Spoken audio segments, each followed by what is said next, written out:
Hello friends, welcome to my channel. ഈ ചാനലിൽ നമ്മൾ എംബ്രോയ്ഡറി റിലേറ്റഡ് ആയിട്ടുള്ള കണ്ടൻസ് ആണ് അപ്ലോഡ് ചെയ്യുന്നത്. ഇങ്ങനെയുള്ള കണ്ടൻസ് നിങ്ങൾക്ക് ഇഷ്ടമാണെങ്കിൽ ഈ ചാനലൊന്ന് സബ്സ്ക്രൈബ് ചെയ്തേക്കണേ. അപ്പോൾ ഓക്കെ ഫ്രണ്ട്സ്, നമുക്ക് നമ്മുടെ വീഡിയോയിലോട്ട് പോകാം. ഇന്നത്തെ 1 മിനിറ്റ് 1 സ്റ്റിച്ച് സീരീസിൽ നമ്മൾ നോക്കാൻ പോകുന്നത് ഡബിൾ ഫെദർ സ്റ്റിച്ചാണ്. ഇതിനു മുന്നേ നമ്മൾ ഫെദർ സ്റ്റിച്ച് ചെയ്തിട്ടുണ്ട്. അപ്പോൾ അതിൻ്റെ ഒരു വേരിയേഷനായിട്ടാണ് നമ്മുടെ ഡബിൾ ഫെദർ സ്റ്റിച്ച് വരുന്നത്.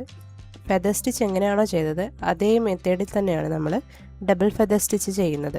അപ്പോൾ ഓക്കെ, നമുക്ക് ഈ ഡബിൾ ഫെദർ സ്റ്റിച്ച് ചെയ്യാൻ വേണ്ടിയിട്ട് ആദ്യം ഇതുപോലെ ക്ലോത്തിൽ 5 ലൈൻസ് ഇടുക.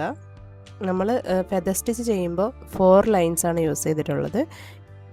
ഡബിൾ ഫെദർ സ്റ്റിച്ച് ചെയ്യുമ്പോൾ 5 ലൈൻസ് വെച്ചിട്ട് വേണം ചെയ്യാൻ. ഇതുപോലെ 5 ലൈൻസ് ക്ലോത്തിൽ വരച്ചിട്ട് ഞാനിപ്പോൾ ഇതിൽ മാർക്ക് ചെയ്ത പോലെ തന്നെ നമ്പേഴ്സ് നിങ്ങളും മാർക്ക് ചെയ്യുക.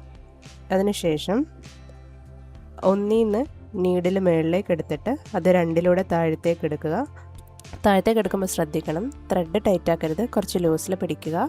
അതിനുശേഷം നമ്മൾ 2 താഴത്തേക്ക് എടുത്ത നീഡിൽ 3 മുകളിലേക്ക് എടുക്കുമ്പോൾ ഈ നമ്മൾ ഉണ്ടാക്കിയ ലൂപ്പില്ലേ, ആ ലൂപ്പിൻ്റെ ഉള്ളിലൂടെ വേണം മുകളിലേക്ക് എടുക്കാൻ. അപ്പോൾ നമ്മൾ 3 എടുത്തില്ലേ, ആ നീഡിൽ 4 താഴേക്ക് എടുക്കുക, അത് 5 മുകളിലേക്ക് എടുക്കുക. ബാക്കി നമ്പേഴ്സും ഇതുപോലെ ഫില്ല് ചെയ്ത് എടുത്തു കഴിഞ്ഞാൽ നമുക്ക് നമ്മുടെ ഡബിൾ ഫെദർ സ്റ്റിച്ച് കിട്ടും. കണ്ടില്ലേ, 1 മിനിറ്റ് കൊണ്ട് നമ്മൾ ഡബിൾ ഫെദർ സ്റ്റിച്ച് അങ്ങനെ പഠിച്ചു കഴിഞ്ഞാലേ. അപ്പോൾ ഓക്കെ ഫ്രണ്ട്സ്, നിങ്ങൾക്ക് ഈ വീഡിയോ ഇഷ്ടപ്പെട്ടെങ്കിൽ ഇതൊന്ന് ലൈക്ക് ചെയ്തേക്കണേ. അതുപോലെ ഇതിനു മുന്നേ കുറച്ച് വീഡിയോസൊക്കെ ഇതിൽ അപ്ലോഡ് ചെയ്തിട്ടുണ്ട്. നിങ്ങൾക്ക് താല്പര്യമുണ്ടെങ്കിൽ അതും കൂടി ഒന്ന് കണ്ടു നോക്കണേ.